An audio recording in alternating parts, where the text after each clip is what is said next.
Good morning, GHS. I'm Isariaga. I'm Abria Uyasta. And welcome to the morning show. The 2023-2024 yearbook is now on sale.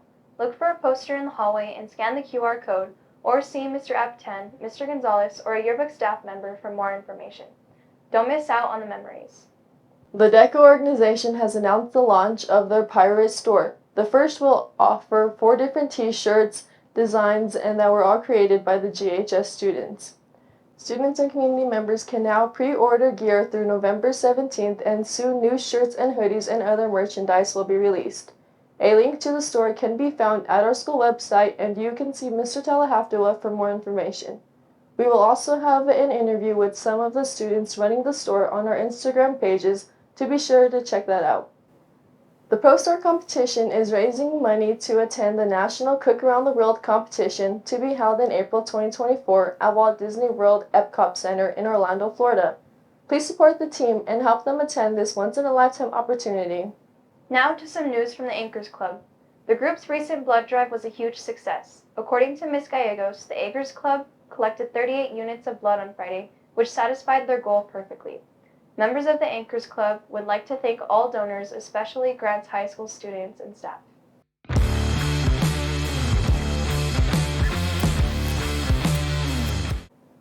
In sports news, cross-country super sophomore Layla Martinez finished in 10th place at the last weekend's 4A State Cross-Country Championship tournament. She was the only female GHS runner, but the entire boys team did compete as well. John Paul Miller was the boys' top finisher at number 40, and Richa Pina and Darius File both finished in the top 100 for the Pirates. Hi, my name is Jordan F., and I'm here with Coach Brown from the Grants Pirates football team. And I got some questions about the game against Academy and their next years and how they thought about the playoffs. So my first question is, so for the first time in 4 years, you guys reached the playoffs. And how do you feel about accomplishing that, even though very few people expected it this year? Well, I think, our goal at the beginning of the season in the summer, we asked a lot of the kids, what their goal for the season was, and they all said playoffs. So we made that our goal, and danged if we didn't hit the goal. And you're right, a lot of people didn't expect us to be there, and I'm sure if you were to ask, students, teachers, faculty, whatever around the school, they would tell you the same thing, that they didn't expect it. But our kids went to work this summer and decided that's what they wanted to do, and so we did it. Thank you.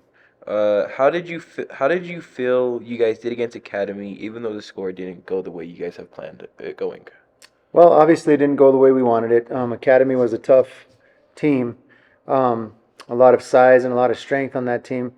And if I had to be honest, it was probably the difference between us both was weight room. We got to get in the weight room now in the off season and get stronger, get bigger, faster, stronger across the board, and that's going to help us out in the future. If you guys were to play them again, let's say next year, or you guys just have a little scrimmage, what would you guys do differently against them? It's a good question. I think what we would do differently is we'd focus more on key parts of our defense to slow down their screenplay that they ran on us a lot. Even though we talked a lot about it, we just kind of got beat by that. Mm-hmm. And that's my fault as the coach. We need to make sure that our kids are prepared for that kind of stuff more than we were. Mm-hmm. You guys are losing some key seniors this year, but you have a lot of players returning. What are you expecting mainly from those players returning?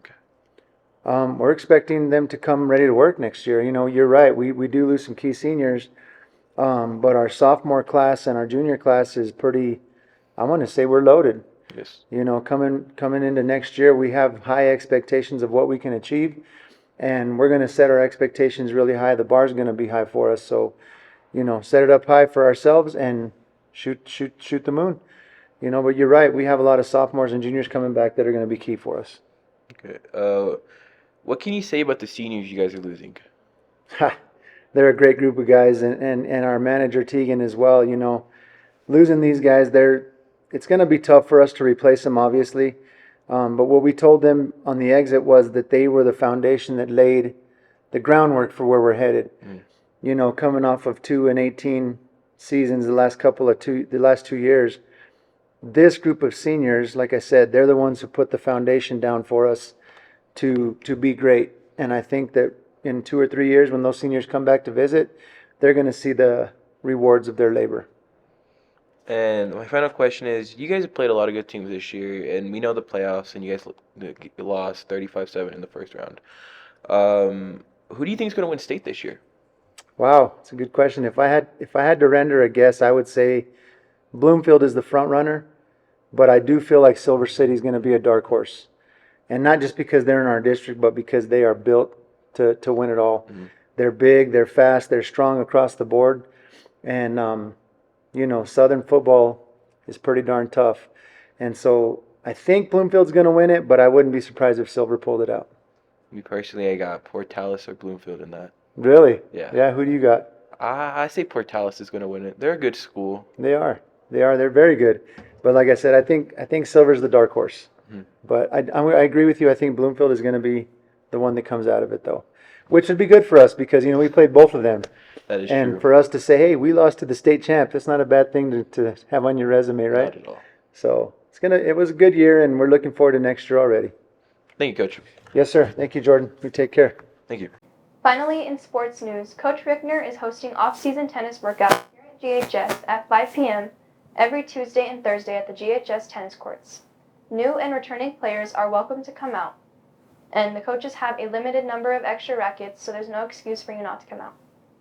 Before we leave, are you aware that you can now listen to the GHS Morning Show on a podcast? I did not know that, I didn't know that either. You can find the podcast. It's called Pirate Radio, and it can be found on our school's official website. You can also find it on our social media pages. There's also 3 different languages that you can listen. Dang, what are the languages? English, Spanish, and Filipino. Oh, okay. Nice. Yeah, so if you haven't checked it out, be sure to visit it. It's really interesting and pretty cool. Well, that's all we have for today. Thank you for watching, and remember, we are GHS for success.